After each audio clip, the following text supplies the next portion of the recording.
Welcome to our latest show, where we're thrilled to have an exceptional guest, Dr. Dale Buchberger. With his unparalleled expertise, Dr. Buchberger brings a wealth of knowledge from his diverse educational background in chiropractic, physical therapy, and strength and conditioning. As a former associate professor at New York Chiropractic College and a former chiropractic consultant for the New York Jets, Dr. Buchberger has a track record of working with elite athletes and teams. From his time as strength and conditioning coordinator for the Auburn Stingrays Swim Team to his tenure as a chiropractic consultant for the Syracuse University Athletic Department, Dr. Buchberger has always been at the forefront of sports medicine. He has lectured extensively across the United States, Canada, and Europe, and has published numerous articles in prestigious peer-reviewed journals. Currently serving as the team chiropractor for the Auburn Doubles Days baseball team and running his own practice, Active Physical Therapy Solutions, Dr. Buchberger continues to make waves in the field. As the 2009 Sports Chiropractor of the Year, he is the perfect expert to guide us through today's discussion on injury prevention and performance optimization in spring sports. Don't miss this opportunity to learn from the best. Tune in now. All right, Dale, it's great to have you on the show, and we really appreciate your time. And despite the jersey you're wearing, we're going to talk like more baseball, softball, beach volleyball, swimming, because these are all spring sports, and that's where we're kind of entering in. We're leaving the winter behind, and we're entering the spring. And so with that comes shoulder and upper extremity issues, which is kind of why you're here, Mr. Upper Extremity Expert. So we like to kind of talk about all the quick fixes and the magic bullets that we all are out there, because we all know they're real, and they all know that I can wave this magic wand across my shoulder and it's miraculously fixed. And so why don't we just start with that? What's your favorite magic bullet and quick fix? Because I know you know that stuff, and I know Yeah. Well, like I've said before, I think the number one magic bullet out there is patience. Ooh, good one. And patience not only on behalf of the athletes, but on behalf of the doctors, the coaches, the trainers, athletic trainers, specifically the strength and conditioning people.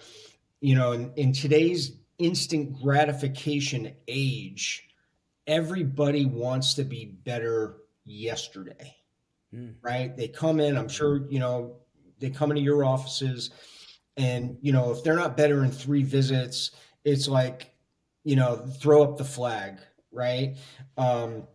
Some of that, I think, came from the third-party payer industry, where they would say, well, you've got 6 visits to get a disc herniation with, no reflex, sensory findings, and quad atrophy better. and so Right. whether it's a shoulder, an elbow, and I have many examples that are current in the office right now, in high school, youth, high school, and college aged players that know that the magic bullet's patience and understanding time frames.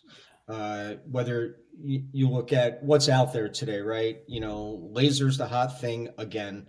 Extracorporeal shockwave, active release, instrument du jour, right? So whether it's a Graston instrument, whether it's a butter knife, cupping, right? Cupping got big with Michael Phelps and everybody running around with circles on their octopus circles on their shoulder, and K-tape, right? So we've got all these things out there.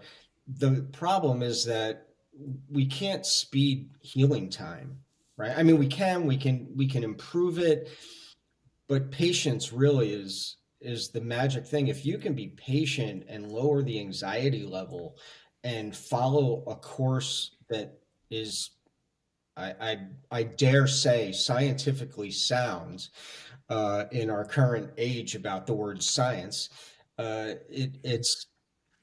we know tissues heal at a certain rate, and we can improve that, but the bottom line is time has to go by. And if we don't allow that time to go by, you're just setting them up for failure again as they return to their sport. They're going to be back in your arms. So why did I get hurt again? Well, because we never really fixed it the first time. That's probably the biggest issue. Moms and dads are the worst offenders. Yeah. And I got stories on that. And that's part of the problem is everybody wants to be better yesterday, and there is no yesterday. Yesterday passed, and we're on to today and tomorrow and the next day. That's what I got for you, man. I'm sorry. Like, I hate to burst bubbles, but that's what I was looking for, actually. No, patience. that is a fact of life. And it is. Patience is go ahead, Spencer. I'm sorry. No. I was going to say, patience is of the utmost importance. And then, removing the environmental factors that people encumber, and I want to talk to you more about that later on, like, the way they sleep or the way they insult the injury after you've already taken care of it and spent all this time, but I actually want to talk about a area that people, especially some of the pro athletes now, that are recognizing prevention and recovery concepts more now than ever before. It's nice to see, and everything with the idea of reduce the risk of injury. Can you break it down, like shoulder, elbow, wrist, and what do you see happen? What mistakes are athletes making these days that are the most to these joints? So let's look at recovery, right? And you look at and let's use baseball. We'll just use baseball. We can interject swimming. We can interject softball. We could even interject volleyball from a repetition standpoint, right? So when we look at recovery, softball players get almost no recovery, right? Especially whether it's youth, high school. I got a girl in the office, young lady playing high school softball, very good team in this state, in this area. And because of weather, right? I'm in upstate New York. So we're still in like early spring here, which means it's winter. We had our couple of 80-degree days and tease us, and now we're back to 45 degrees, raining and cloudy and blah blah blah, and sleet and snow and hail. Right? We had hail 2 days ago. So you look at that, and they played 5 games in a row. Right. And I know for the most part, the pitching staff's probably two girls, 2 players. Right. So they're getting used over and over again. Right. But the position players had to play 5 days in a row, too, and top of practices. So they're not getting any recovery. You look at baseball, and why are these guys come off the winter? They've all got trainers, right? They've all got personal trainers and strength and conditioning people, and the nutritionist and the chiropractor and a PT and a voodoo magician. They've all had a sacrifice a chicken, and they got Jobu in the locker. Okay. And so they've got it all, right? Because they got money and they got the ability to do that. How many injuries were in April? How many pitchers went down? How many position players went down? Right? I mean, the Mets have, they got their own version with Sterling Marte of Pedro Serrano. He can't hit a curveball lately. So the Mets need to sacrifice a chicken. But he went down with either his back or his neck or something. And then look at Verlander, right? He's like a day away from AARP, but he's still throwing 96 miles an hour, 97 miles an hour, 98 miles an hour. But he doesn't even get out of the gate. Yeah. They've been doing everything right all this time. And one of the things is accommodation.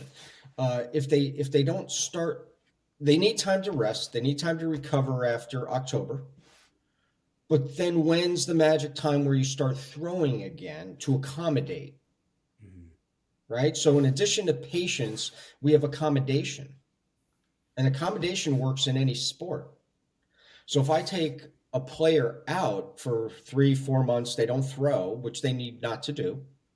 But now they have to accommodate. They just don't have to accommodate the osseous structures, right? The cortex of the bone has to reaccommodate to torsional motions. The tendons have to reaccommodate. The muscles have to reaccommodate. The nervous system has to reaccommodate. Their central nervous system has to reaccommodate to the act of throwing a 5-ounce spherical object. Right? Some people look at that, some people don't. Right? Swimming's the same way. Okay, the nervous system, more so the nervous system in swimming, because they're anti-gravity, right? They're in a pool. So they don't have a lot of gravitational sensory stimulation on that, right? So that has to be introduced and trained outside of the pool or in different methods in the pool by using resistance or things like that. So we have a lot of different factors here in addition to patience and accommodation that play a role, and it connects to recovery, right? Now you can get guys who are doing everything, right? They're doing the Lance Armstrong thing. They've got an earthing mat and they got the vacuum boots on. And I think some of them need to put the vacuum boot on their head, just from a mental standpoint, right? You get the hypochondriac where everything is a problem. Doesn't matter how little it is, everything's a problem. They all have, I used to tell the minor league guys, what's the difference between routine and superstition? And I asked every minor league player that would come into sports medicine, come in to see a healthcare provider, what's the difference between superstition and routine? Do you guys know? And baseball guys are big on superstition. Baseball players, field goal kickers. Yeah. Right? The answer to that question. What is the answer to that question? I don't want to take up too much time waiting for Spencer to ponder that, but Yeah, Go ahead. go ahead. Yeah, Throw we'll be out here the a while. So the difference is that routine you don't change when you lose. Right? You do the same thing. If you eat a steak before every game, I had a player ate a steak before, the night before every game, he ate a steak. Right? If he lost the next start, he still ate a steak the next game. That's routine. That's routine. Yeah. Right? Superstition, you change when you lose. Yeah. Interesting. Right? So if you wear the same socks, I like that. and you've been wearing the same socks for 40 games and you lose, you change your socks now, right? Yeah. Okay. Or, you take Jobu out of the locker, right? Or you don't sacrifice a Right, chicken right. and you don't get candlesticks. I mean, Right. right. So it's that's the difference. And that's trying to get some of these players out of that superstition realm and into reality. And the other thing is sometimes we have these, I don't know what the word is. There's a word for it where, how our body rhythms, right? I'm not a big eclectic voodoo person, but there are body rhythms, and I hate to say in the universe, let's say, right? But we know that it happened to me, right, with running when I was racing in college and high school, right? I'd have that day where, man, everything was in line, right? Nolan Ryan used to call it lining it up. Everything was lined up. I could do no wrong, right? Yeah. And I could run out of my sneakers. So and I felt like when the race was over, I could race another 5 miles, and everything was just perfect. And then 4 or 5 days later, I've got another race, and man, I can't get anything to work. And I'm carrying the proverbial piano on my back. Right? Well, pitching's like that. Other sports are like that. You have that outing, the Tom Seaver outing where you strike out 19 and everything works and you paint the black and nobody can hit anything. And then the next game you give up 8. 3 guys go yard on you. You can't find a strike. Okay. And that I think that's part of that, those rhythmic cycles, again, in the universe, let's say, right? But there has to be something to it. Do where you do you things do just you don't test? always work all the time. Would you test guys or athletes out? Would you test athletes out? Let's say for they take their rest time, which rarely happens, but they're off season or what have you. Would you test them a certain way, muscle test, range of motion, as a preparation? Now, in the absence of pain, to see if they're weak in certain areas or ready. Would you, I think, Terry, I may have put that in a text message I sent to you. I can't remember, but there's Spencer, you hit on a great point. And the issue is checking them periodically. So one of the things that we see in baseball, and specifically in baseball pitchers, is a thing called arm slot. So the only way we know that there's a problem with arm slot is you either test them on a periodic basis to see if they have the muscle strength, if something is deficient and they're not achieving their arm slot. You watch video, you match the exam to the video of their last outing, specifically in an outing where either their control and or their velocity were suspect. So we look at the saying goes, control goes first, velocity goes second, pain comes third. And that holds pretty clear.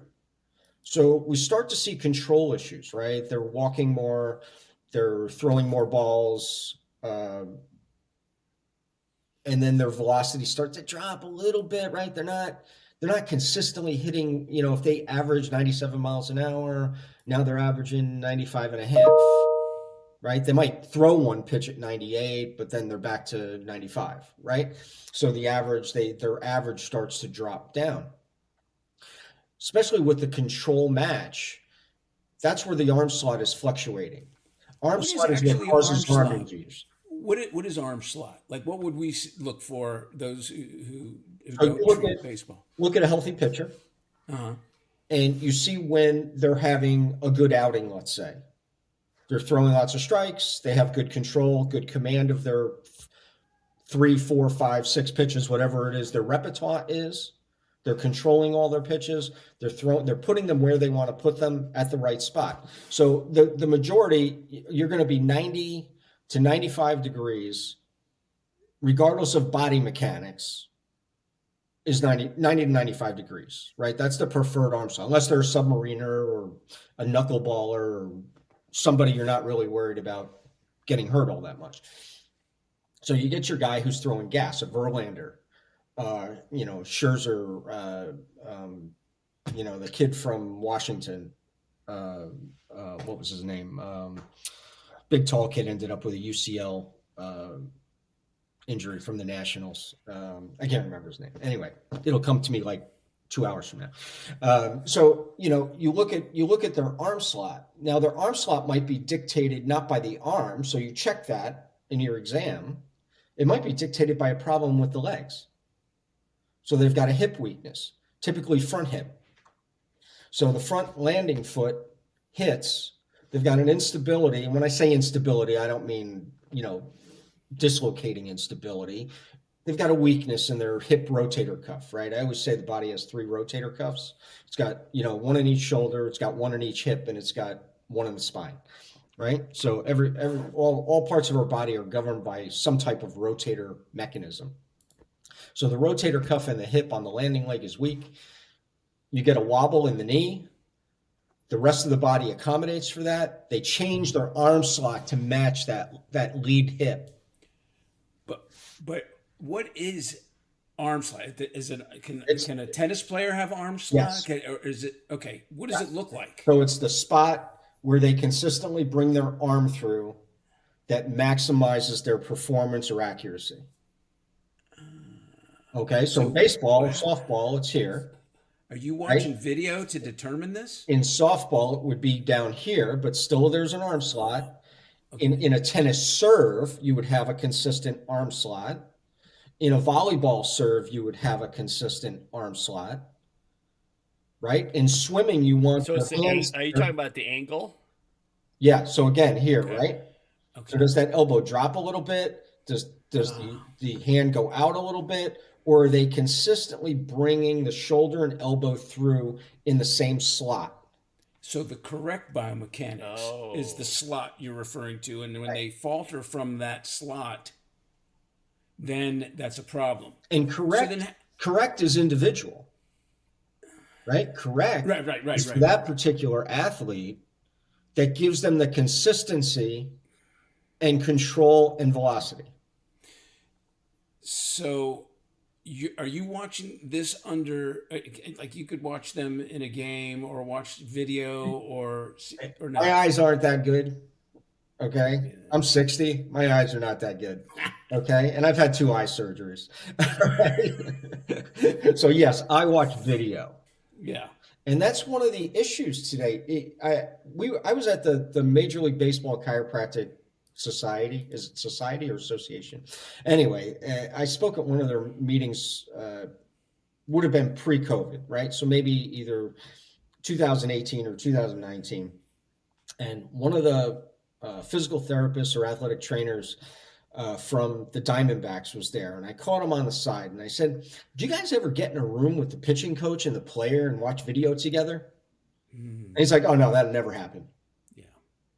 Even in today's day and age, getting a medical professional, sports medicine professional, the pitching coach, and the player in the same room to watch video of mechanics so that the sports medicine person picks up on the weakness, right? The physical, medical side of things.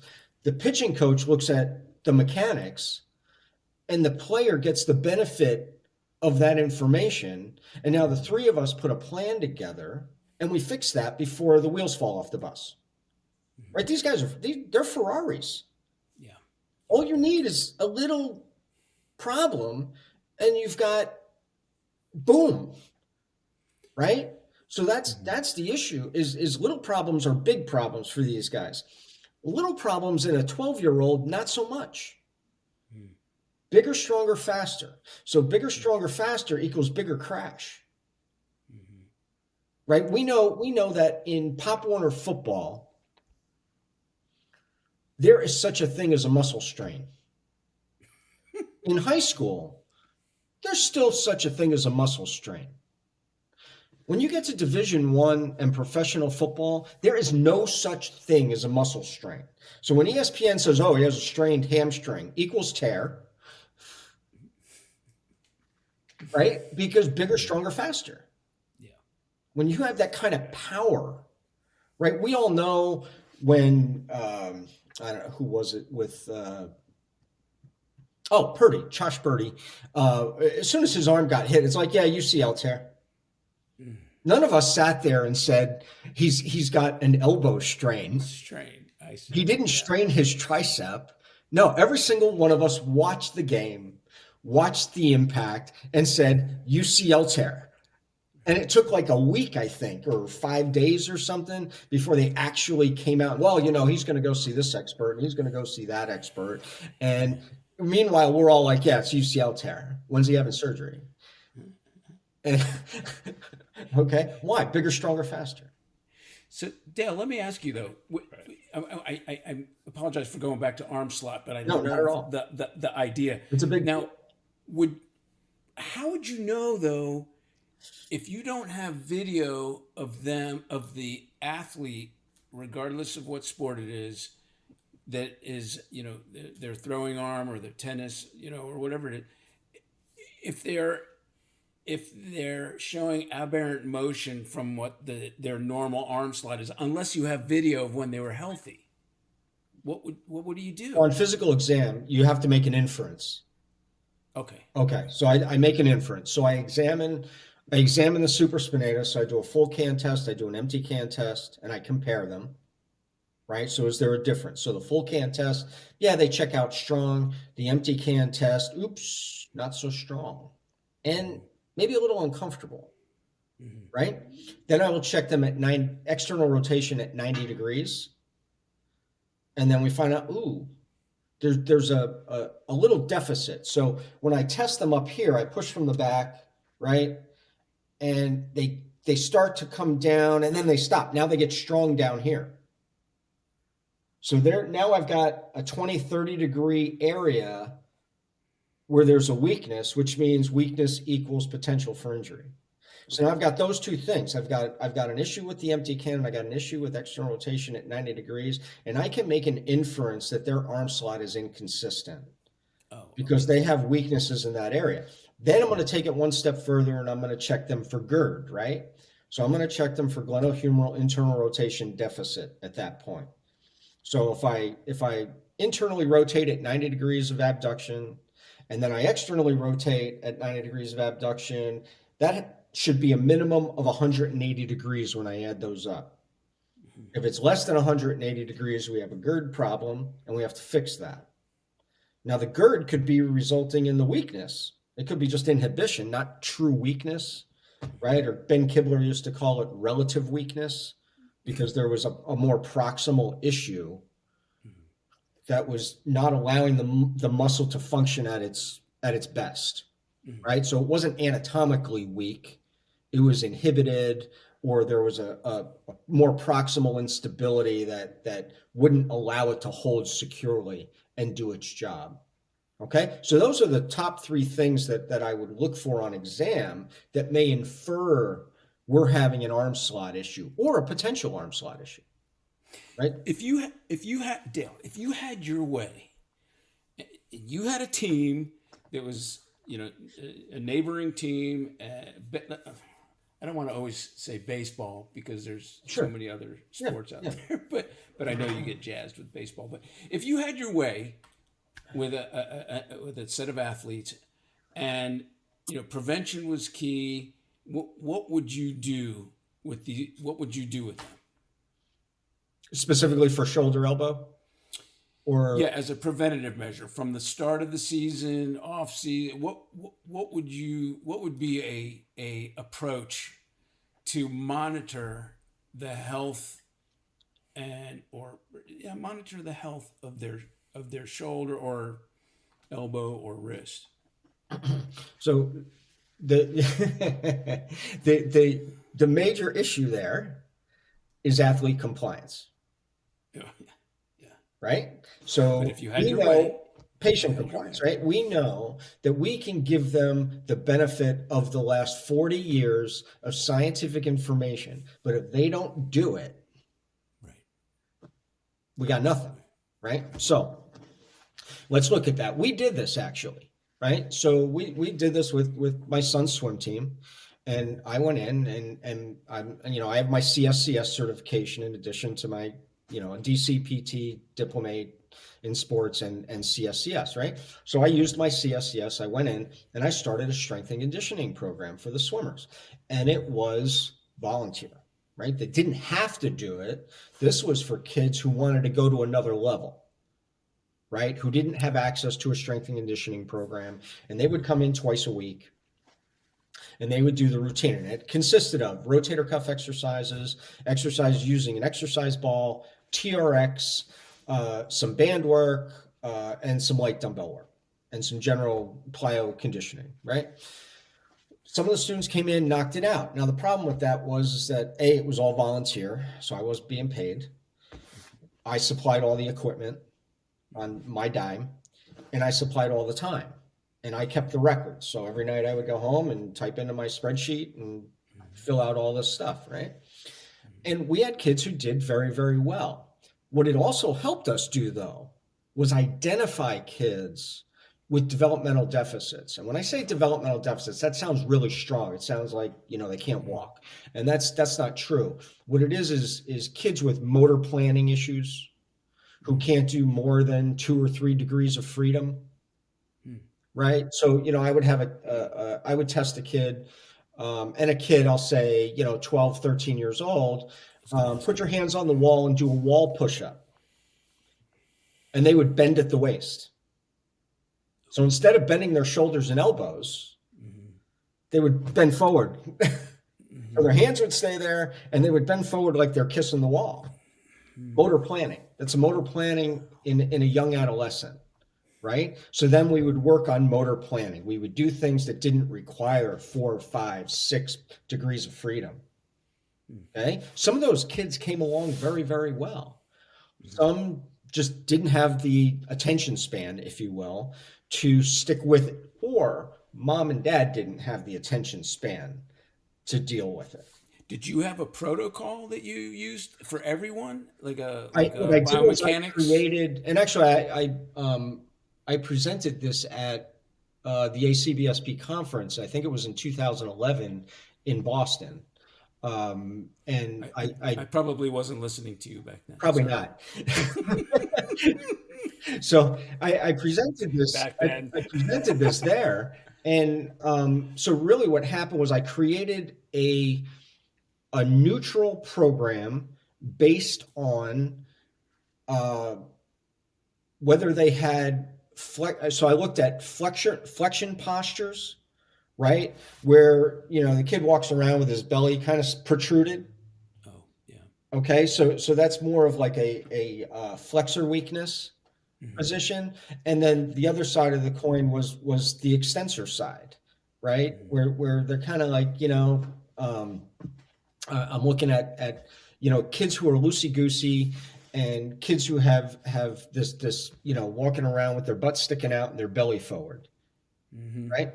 So I tried to create a program that was down the middle, and I could take care of both sets of kids, right? And that's what we did. So everything was based on some type of neutral activity, whether it's push, pull, closed chain, open chain, rotator cuff, pulling, whatever it was. I tried to get gravity involved, right? There had to be certain exercises that were 90 degrees to gravity.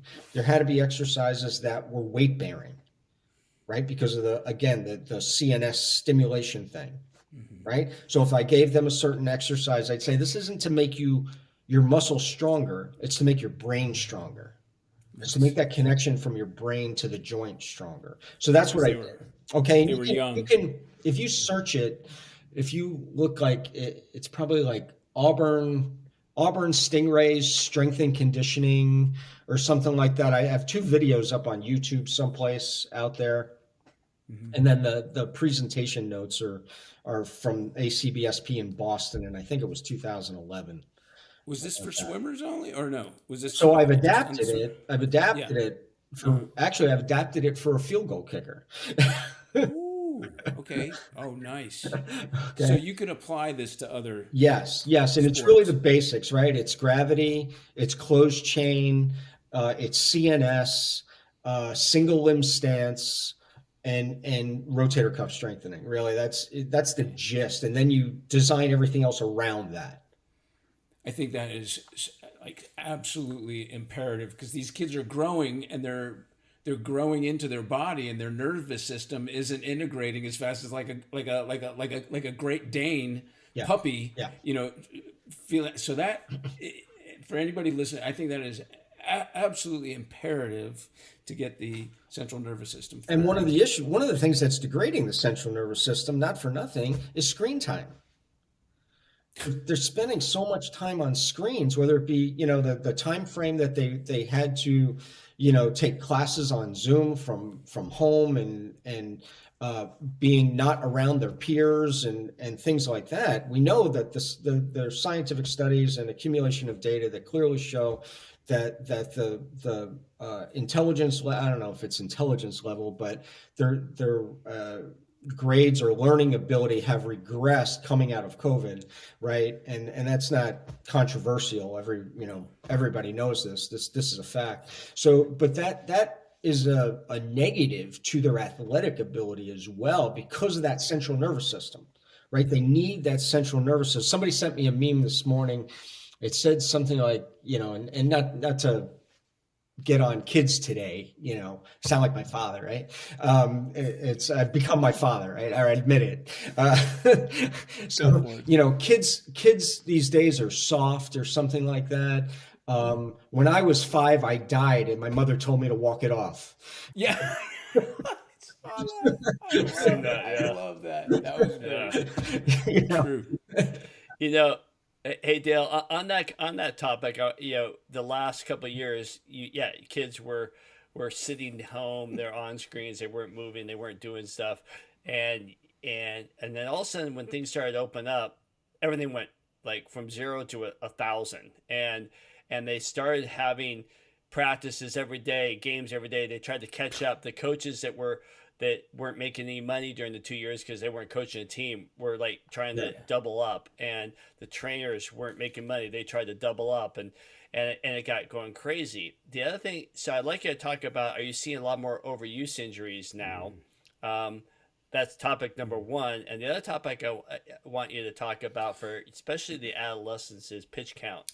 Because you're starting to see these kids. I had a kid coming in the other day, his shoulder was killing him. And I go, well, why is it so sore? And he goes, well, I pitched last night. And his mom goes, yeah, he threw 97 pitches. And I went, in April. 97? You haven't, In April. yeah, and you haven't thrown for a while because you were on the DL list, and now you come back in your first game, we're throwing 97 pitches. So well, that's what the coach wanted. I go, but what did you want as the parent? So can you give us some talks on pitch counts, and that some of these parents have to step up and not be bullied by the coaches and the kids? But can you talk us a little about overuse injuries and pitch? Yeah, the answer to your first question is yes. We are definitely seeing more overuse. Seeing it a lot in softball. Okay, Really? girls softball. I think you hit on it, Terry. That they came out gangbusters. And then these kids just wanted to go crazy. The coaches went crazy.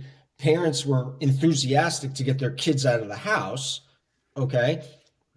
So we're seeing a lot. And traditionally,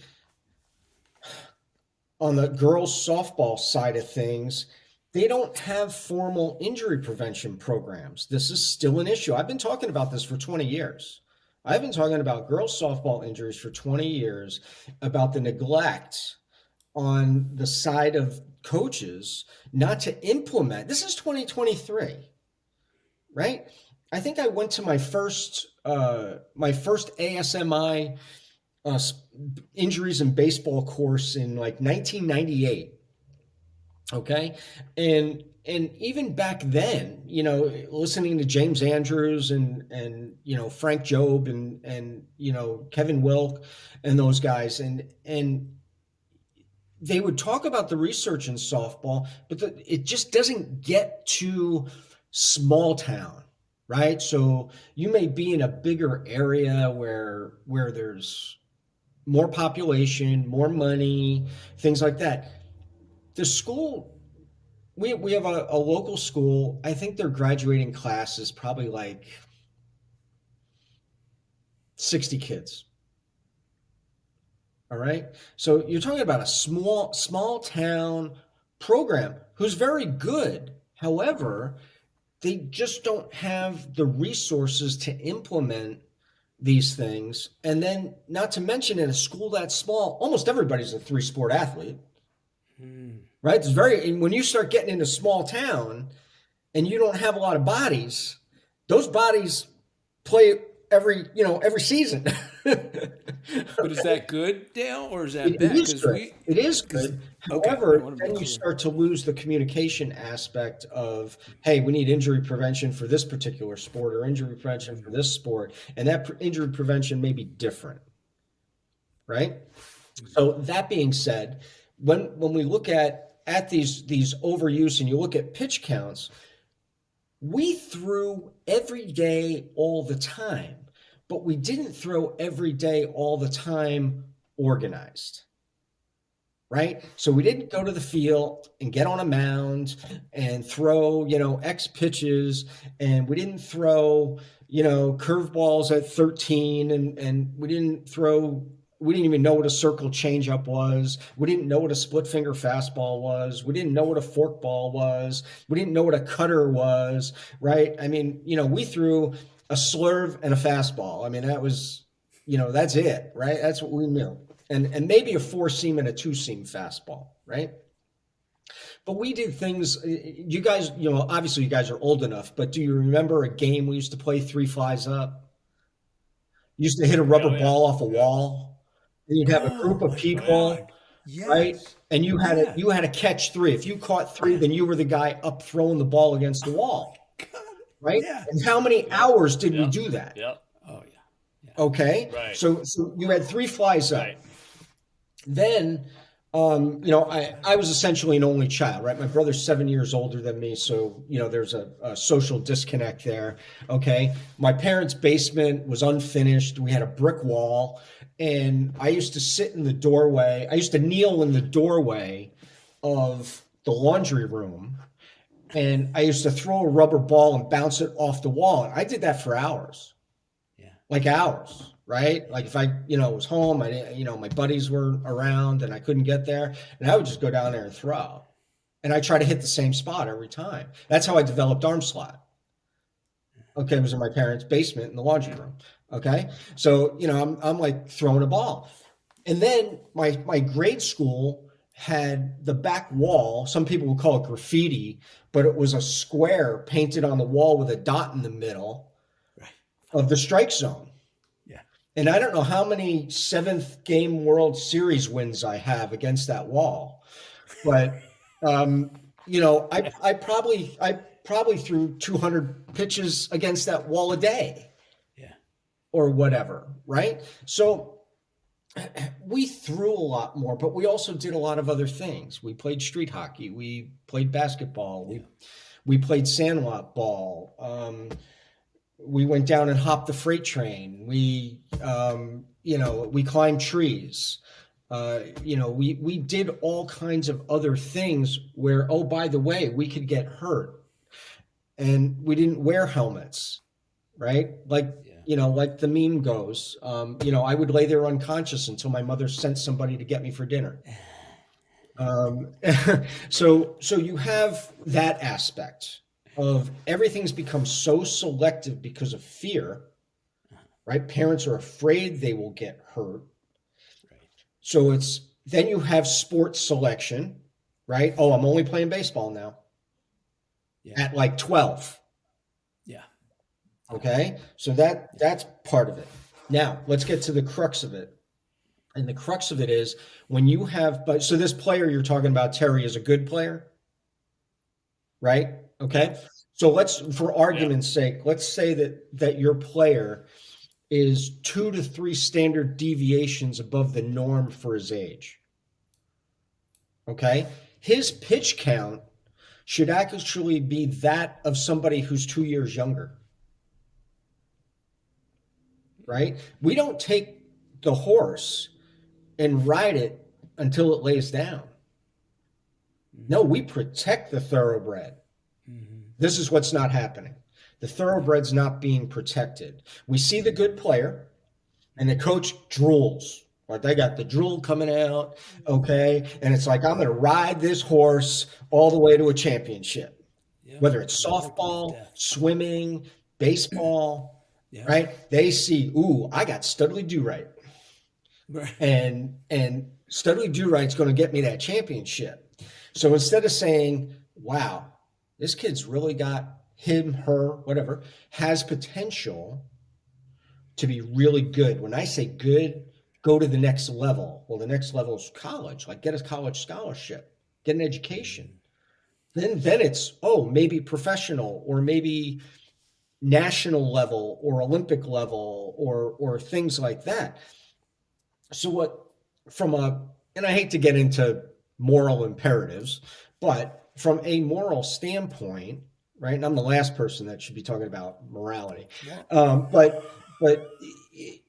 from a moral imperative, when a coach sees a player like that, they have to restrain their intuition, which is, wow, we can win a lot of games, and change that to, wow, this kid has a future and I should protect that future.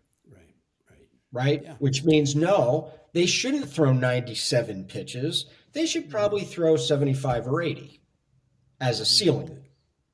Right?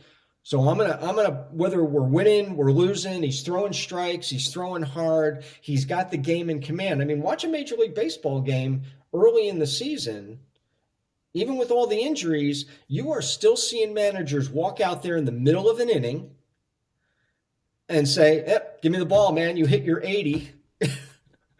Have a nice day. Right? Great job. We appreciate your effort. We're gonna give you some help. We're gonna call the guy in, give me the right hander. Okay. And we're gonna call him in from the bullpen, right? I mean, we're gonna bring in Wild Thing. It's time. Yeah.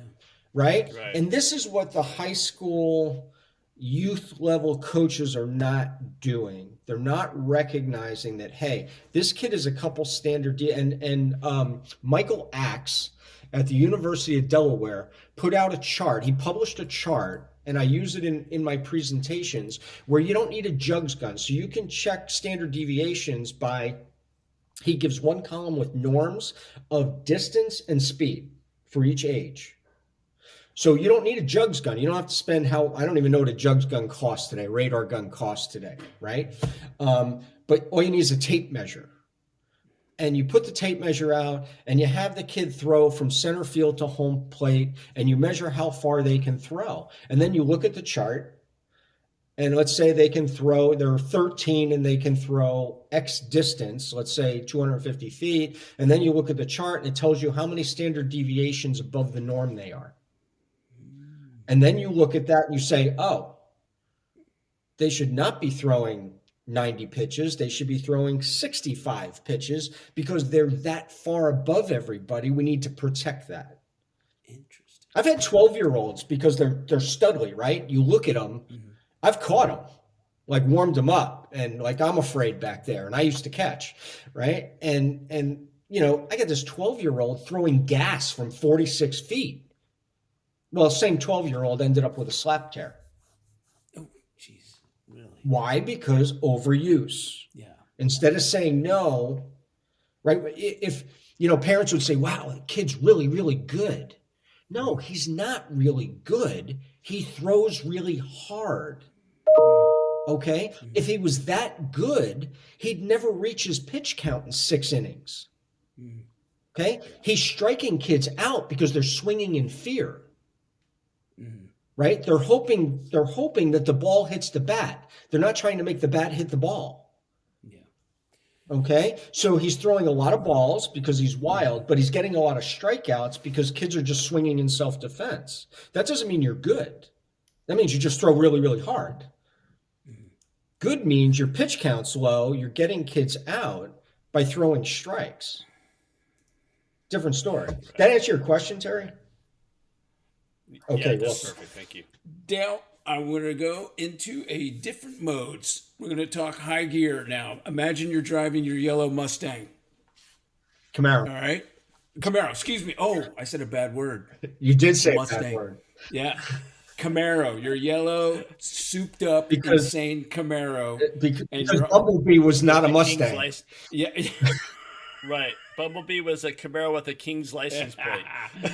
All right, so strap yourself in because we got rapid fire questions that we're going to throw out to you with the brief answer that works best. So, are you ready, Dale? I'm ready. Question number 1: what sport do you see has the highest risk of shoulder injuries? What age group? Which one? What age group? Oh, what age? Oh, good. Let's say teenagers. Swimming. Nice. And adults or pro level? Baseball. Beautiful. Love it. Question number 2. Most common condition that refers to the shoulder, such as referred pain that may not be a mechanical injury in the shoulder, but something that refers that oftentimes the doctor might confuse. That it's going to be one of two things based on age, and in the younger individual, actually gallbladder. Nice. Okay. In an older individual, cervical radiculopathy from degenerative neuroforaminal encroachment. I love it. Great answer. Question number 3. Best one exercise to keep your upper extremities healthy for the traveler. For the traveler? Yeah, someone who doesn't have access to a gym. Would be the prone dynamic Blackburn. What is that, Dale? You'd have to buy a copy of the Buchberger 12, available on iTunes. There it is. Terry, we're going to have to include that link on our podcast. Here's what I'll include the link, but you have to All show right. us So first. basically, you're going to lay. So picture me. I'm laying face down. So you guys are the floor. All right. Okay. So I'm laying face down. I got a little towel roll under my forearm because I got this Buchberger profile nose here.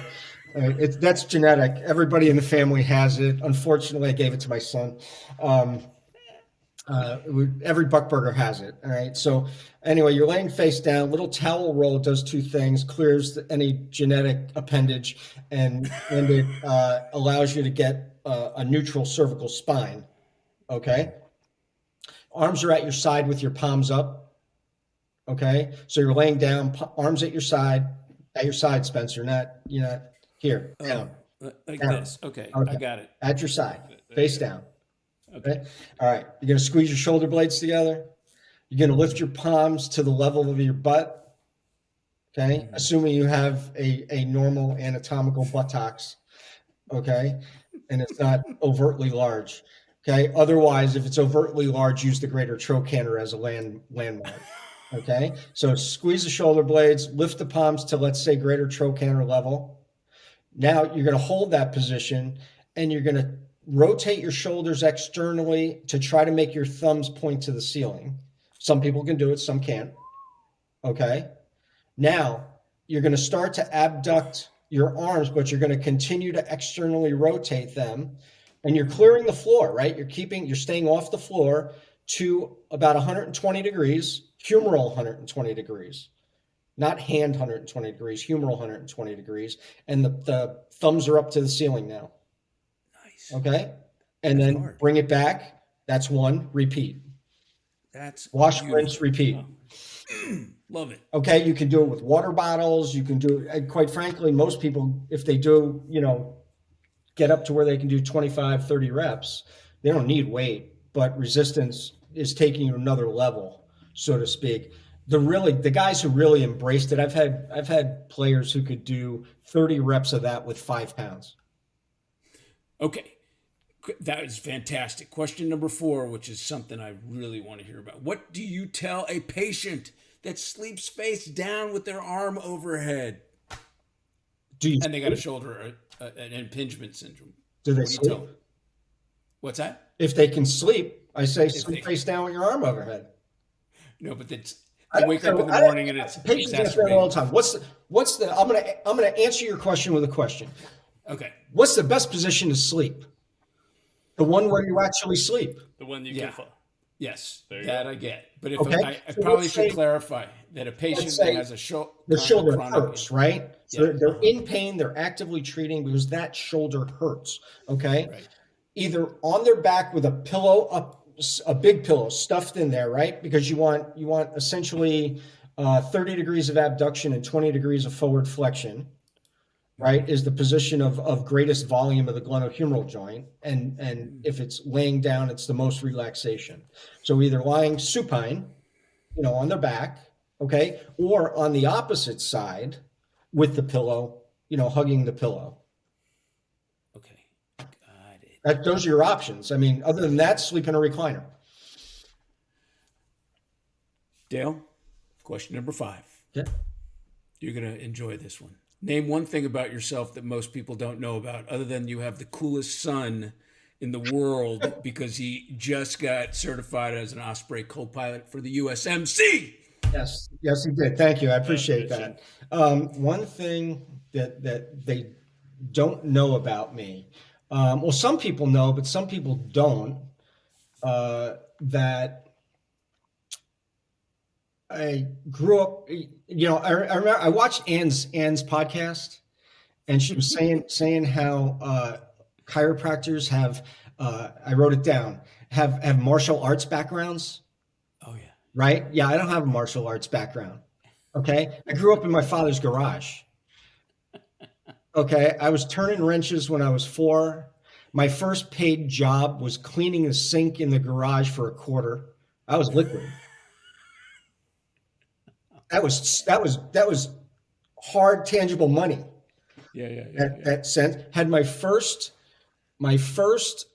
salaried position at 13 at Amco Transmissions installing transmissions in the summertime. There's probably child labor laws now Right. that they couldn't do that today. But I would go in the morning. My father would bring me in. The boss hired me. I made $35 a week to install transmissions, clean the offices, clean the bathrooms, do inventory, sweep the shop, and then if I had a baseball game, he made my father take me home at lunchtime so I could rest before the game. But I still got my $35 a week because I was non-exempt. Yeah. right. Okay. Then my father, we bought the family gas station, and I worked there summers doing anything, brake jobs, whatever. But I was always turning a wrench, and I built my first car. Was a 68 Camaro. It came in with no interior, was on a flatbed, and I asked the guy how much he wanted for it. And he said $250. And I said, unload it. And, I sold my moped to buy that. And I took about a year and a half and rebuilt it. I wish I still had it, but, that's why I've got the Bumblebee now instead, the 2010 Transformers edition Camaro. So, but yeah, I'm a motorhead at heart. I still have my father's, after my dad passed away, I still have his Snap-on toolboxes from 1955 and all the Snap-on tools. And, most people don't realize I'm a motorhead. But I love the story. And yet, Ann talked about, being, having that martial arts background, which is the art part of chiropractic. Yeah. But Dale, cranking wrenches like that builds those forearms up. So I can't imagine what it's like getting some ART or getting adjusted by you. And that's what makes you so good. And just one more thing, because Ann wouldn't forgive me if I didn't mention this, is that I am a Bonanno by blood. Like an Italian? As in the five families. Oh, yeah.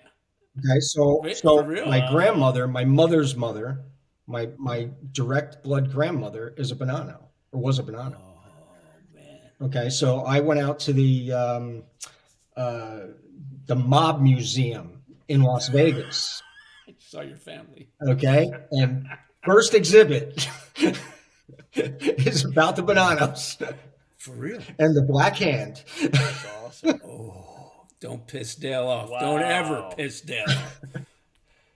No, but that's podcast number 2 right that's there. a whole nother interview. Dale, we got to wrap it up, my man. That was fantastic. Juicy stuff. Terry, any comments? No, I really appreciated all the stuff especially about the patients and about stuff like that. So, and pitch counts, and it's always nice to walk away with something that people can do. And, everybody watch a video and watch that exercise. You should all be able to do that. It's almost like a shoulder carb, but it's even better. Hey, I appreciate you guys having me on. This was a blast. It is great to hang out as we get later in our careers. Yeah. I just passed my April 23rd was my 35th anniversary from chiro school. I know you guys have been doing it a bit longer, and it's great to be able to connect with friends and colleagues that think alike and are on the same page with healthcare and stuff. So I appreciate you guys having me on. Yeah, you're welcome. Well, thank Terry. This is his brainchild, man. He loves the idea of doing this, connecting us all together. It's awesome. Thanks, Dale. All right. All right, man. Well, sayonara. Thank you very much.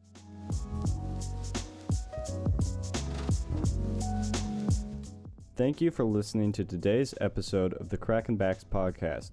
We hope you enjoyed, and make sure you follow our Instagram at Crackin' Backs Podcast. Catch new episodes every Monday. See you next time.